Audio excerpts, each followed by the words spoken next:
Hey Sundowners, it's Christian and Dyke, and today I wanted to talk to you about a question I get quite a bit, which is how do I connect with the right people to get my music into TV and film?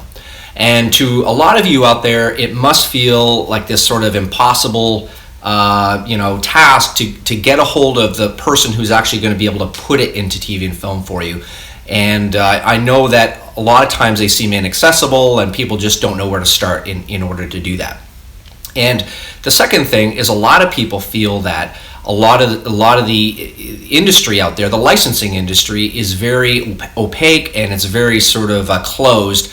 You know, music supervisors do go to libraries, and there's a big industry around that, and publishing companies are bugging them all the time. And a lot of you might feel that if you're not a part of a publishing company or a library that's a good library, you're going to have a tough time getting through.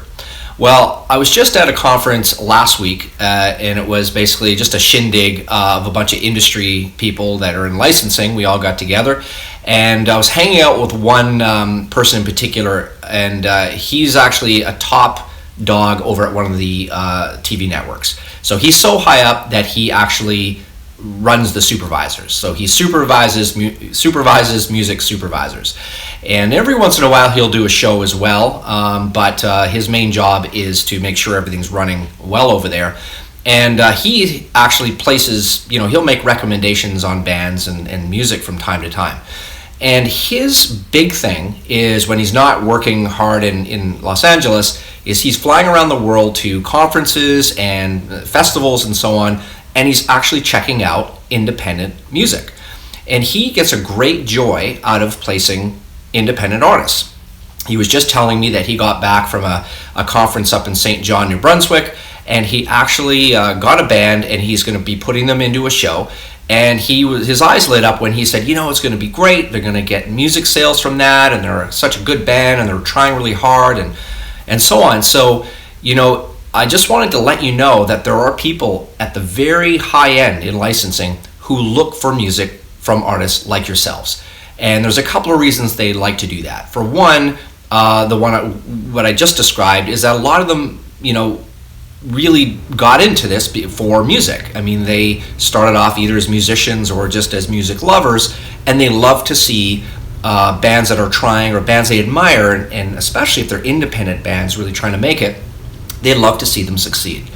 And the second reason is that, once a song is in a library or a publishing company is pushing it, there's a lot of people who have access to it. It's being shopped to a bunch of people and not just one. So, if he can get a scoop on some band no one's even heard of in a different place, then that is a great asset for him as well. So, really remember that when you're trying to get through to people and get your music placed, that there are people in the industry that are absolutely open to independent music. So it's not this big closed door type of thing where, you've got to be in LA or it's who you know or whatever. Sure, there's an element of that. Absolutely, in every industry. In fact, there's politics and probably in things that you all do as well. There's always these sort of cliques and things that happen. But a lot of independent artists are getting placed all the time, and to hear it from, when I was standing there hearing it from my friend who's the top of a TV network. And by the way, I'm not telling you who he is because I actually asked him if he would do an interview for you guys, which I thought would be super cool, but he can't because he had to sign a non-disclosure agreement. And I've heard that from another 2 or 3 other people that I know that are very high up, is they literally just cannot do things online. They can go to panels live, but I can't actually post it.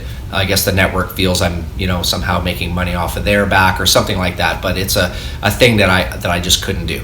So I wanted to relay that information to you. And in the coming week, right now we're working on the winners of the 7-day challenge, and it's going great, and we're super excited about how it's all coming together. And we'll be sort of releasing the results of how all of that's going, and we're going to be basically helping them place their music after we've done the songs, in that targeted way, exactly the way I've talked about in the past, where you target it and then you vet it and then you of course produce it well.